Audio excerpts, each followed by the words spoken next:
నమస్తే. ఇన్నాళ్ళు నన్ను సపోర్ట్ చేస్తూ, ఎంకరేజ్ చేస్తూ మీ ప్రేమని నాకు అందిస్తున్న ప్రతి ఒక్కరికి కృతజ్ఞతలు. అలాగే ఈ వీడియో కూడా ఖచ్చితంగా మీకు ఉపయోగపడుతుంది. లైక్, షేర్ అండ్ సబ్స్క్రైబ్ చేసి మీ సపోర్ట్‌ని నాకు అందించండి. అలాగే ఈ వీడియో పట్ల మీకున్న అభిప్రాయాన్ని కామెంట్ సెక్షన్‌లో కామెంట్ చేసి తెలియజేయండి. ఇప్పుడు వీడియోని చూద్దాం. నమస్తే. Welcome to our channel. నేను పద్మిని. ప్రస్తుతంతో పాటు ప్రముఖ ఆధ్యాత్మికవేత్త, నారీసేన ఫౌండర్, దత్త ఉపాసకురాలు శ్రీమతి లతా దత్త గారు మనతో పాటు ఉన్నారు. మాట్లాడదాం. నమస్తే అక్క. జై గురుదత్తారా. శ్రీ గురుదత్త. అక్క, దొంగతనాలకి గురయ్యాయి మా వస్తువులు, పోయాయి, పోగొట్టుకున్నాము, లేకపోతే ఇంట్లో దొంగలు పడ్డారు, ఇంట్లో తెలిసిన వాళ్ళే కొట్టేశారు అని అంటూ ఉంటే ఏం చెప్తాం, ఆశ్చర్యంగా అనిపిస్తుంది.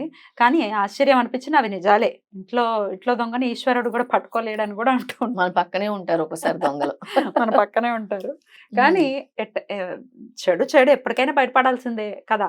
అవును. అది దాగేటటువంటి విషయం కాదు, ఎప్పటికైనా బయటకు వస్తుంది. సరే, అయితే ఇలా పోగొట్టుకున్నటువంటి వస్తువులతో డెఫినెట్ గా బంగారంతో అయితే చాలా ఎమోషనల్ గా కనెక్ట్ అయి ఉంటాం. ఆడవాళ్ళైనా మగవాళ్ళైనా. ఒక్కొక్కసారి అమ్మగారిదో అమ్మమ్మ గారిదో అయి ఉండొచ్చు. నాకు అట్లాంటి సందర్భం ఎదురైంది నా లైఫ్ లో. మా అమ్మమ్మ గారిది అది దొంగతనానికి పోగొట్టుకున్నాను. చాలా చాలా బాధ అనిపించింది. కొన్నేళ్ల పాటు అసలు పెళ్లికి ముందు గొలుసు అనేది వేసుకోలేదు.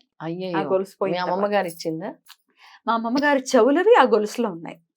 So it is the last thing, memory కదా, గుర్తుగా మెమరీ కదా. అది పోయింది. మనసు చాలా కష్టం అనిపించింది. అసలు మా అమ్మమ్మ తెలియదు. మా అమ్మ పెళ్లికి ముందే మా అమ్మమ్మ గారు గతించడం జరిగింది. ఎవరో తెలియదు. కానీ చిన్న చిన్న కథలు చెప్తూ ఉంటుందిగా, ఇలా చేసింది మా అమ్మ, అలా చేసింది. ఇప్పటికీ చెప్తూ ఉంటుంది మా అమ్మమ్మ గురించి. ఉంటే బాగుండిని, ఆ ప్రేమను మిస్ అయ్యామే అనిపిస్తుంది. టచ్ వుడ్, నా కూతురు మాత్రం చాలా చాలా వాళ్ళ అమ్మమ్మతో ఎంజాయ్ చేస్తాను. So happy, super. అసలు అది బ్లెస్డ్. అసలు నిజంగా అమ్మమ్మలు నానమ్మలతో ఆడుకుంటున్నారంటే చాలా బ్లెస్డ్ కదా. చాలా చాలా చాలా బ్లెస్డ్. సో ఆ అమ్మమ్మది అది పోయిన తర్వాత నిజంగా అది దొంగతనం అయింది. ఎవరు తీసారో కూడా తెలుసు, కానీ ఏం చేయలేని పరిస్థితి కదా. ఆ ఎమోషన్ ఎలా అంటే కొన్నేళ్ల పాటు బోడి మొండంతోనే ఉన్నా కానీ ఇట్లా గొలుసు అన్నది వేసుకోలే. మా అమ్మ తిట్టేది బోడి మెడతోటి, వేసుకో వేసుకో వేసుకో అని తిట్టేది. కానీ నేను అసలు వేసుకునేదాన్ని కదా. అట్లా కనెక్టెడ్ గా అట్లా చాలా మందికి ఉండొచ్చు. పోయాయి మావి, నిజంగా అవి తిరిగి రావాలంటే ఏం చెయ్యాలి అని అడుగుతుంటారు. దానికి మీ ఆన్సర్? దత్త పరంపరలో అన్నిటికీ ఒక పరిష్కారం ఉంటుంది. అన్నిటికీ పరిష్కారం ఉంటుంది. ఒక్కొక్క ఇన్కార్నేషన్ ఒక్కొక్క పవర్. దత్త పరంపరలో శ్రీపాదుడు ఒక పవరు, నృసింహ సరస్వతి ఒక పవరు, స్వామి సమర్థ ఒక పవరు, మాణిక్య ప్రభు ఒక పవరు, సాయినాథుడు ఒక పవరు. అలా స్వామి సమర్థ గురించి చాలా మంది భక్తులు, ఇప్పుడు మీరు తీసుకుంటే ముంబైలో గాని, పూణేలో గాని స్వామి సమర్థ ఫోటో లేని ఇల్లు ఉండదు. అవునా? కొల్హాపూర్ లో గాని ఎక్కడ కూడా స్వామి సమర్థ అని పూజిస్తారు. అసలు ఈ దత్త పరంపరలో ఎవరైనా కల్లోకి వస్తారు కానీ స్వామి సమర్థ రారు అని అంత సులభంగా రారు అసలు. ఆయన మాట, ఆయన మంత్రమే ఒక మిరాకిల్ అంటారు. అసలు మిరాకిల్. అందుకే నేను చెప్పేది, ఇప్పుడు మిరాక్యులస్ బెనిఫిట్స్ ఆయన నామంతో మనకి స్వామిస్తున్నారు. ఓకే, అయితే ఇలా పోయిన వస్తువులే కాకుండా ఇంకా వేటికి ఇప్పుడు మీరు చెప్పేటట్టు చాలా. ఇప్పుడు శ్రీ స్వామి సమర్థ్ అని ఎవరైతే నామజపం చేస్తారో, అంటే దేనికి ఎన్నిసార్లు నామజపం చేయాలో నేను చెప్తాను.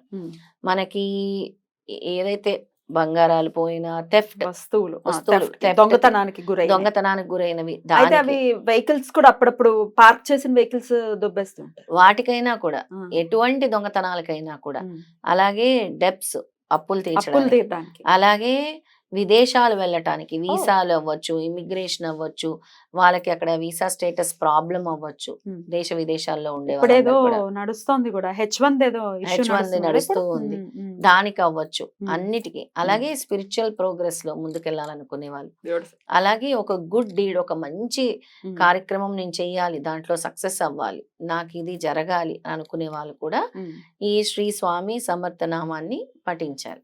కాకపోతే ఏది ఎన్నిసార్లు పఠించాలనేది నేను చెప్తాను, ఎవరు ఎన్నిసార్లు పఠించాలని.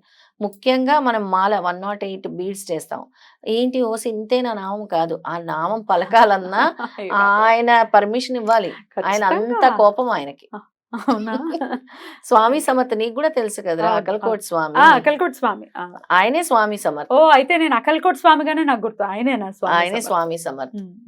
అయితే ఆయన అసలు ఆయన మంత్రమే అంత పవర్ఫుల్ అన్నమాట. అయితే ఆయన మంత్రంలో ముఖ్యంగా నువ్వు అంటే అడిగిన దొంగతనాల గురించిన అసలు స్వామి సమర్థ మంత్రానే ఒక పవర్ఫుల్. శ్రీ స్వామి సమర్థ్ అంతే మంత్రం, అంతే అంతే. శ్రీ స్వామి సమర్థ, శ్రీ స్వామి జపమాల సమర్థ శ్రీ అనుకోవడం. స్వామి సమర్థ, శ్రీ స్వామి సమర్థ అనుకుని చేసుకుంటూ ఉండాలి. ఉమ్. ఈ అప్పులు, ముఖ్యంగా అప్పులు తీరాలనుకునే వాళ్ళు ఉమ్. 120 రోజులు చదువుకోవాలి. రోజు కూడా ఓ. 120 days 108 times per day. 108 times per day Shri Swami Samarth. ఇంకెక్కువ సార్లు చేస్తానంటే మీ ఇష్టం. మరీ మంచిది. అలాగా పోయిన వాటి గురించి అన్నావు కదా, 15 రోజులు చేయాలి. 15 రోజులు చేయాలి. ఆ దాదాపు 60,000 సార్లు చేయాలి. బాబా బాబా, అవునా? ఏది అంత సులభంగా స్వామి ఇవ్వడు కదా, ఇక్కడ చెప్పాడు అసలు. కష్టపడాలి కదా. శ్రీ స్వామి సమర్థ, శ్రీ స్వామి సమర్థ అని ఎన్నిసార్లు చేస్తే 15 రోజులు ఎన్నిసార్లు చేస్తే 15 రోజుల్లో నువ్వు ఒక నమ్మకంతో చేస్తే నీ ఖచ్చితంగా ఆ పోయిన వాటి గురించి ఆన్సర్ వస్తువు. స్వామి ఇస్తారు. వస్తువు ఏదైనా కానీ. వస్తువు స్వామి ఇస్తారు ఆన్సర్. Beautiful beautiful. తర్వాత ఈ ఫారెన్ ట్రావెల్స్ చేయాలనుకున్న వాళ్ళు, ఫారెన్ వీసాల ప్రాబ్లం ఉన్న వాళ్ళు, ఇమిగ్రేషన్ ప్రాబ్లం ఉన్న వాళ్ళు రోజుకి 5,000 సార్లు జపించాలి బాబా. మాలలు. అలా ఎన్నిసార్లు? అదే అయ్యేదాకా పని. పని అయ్యే వరకు రోజుకి 5,000 సార్లు, 5,000 టైమ్స్ శ్రీ స్వామి సమర్థ, శ్రీ స్వామి సమర్థం చేసుకోవాలి.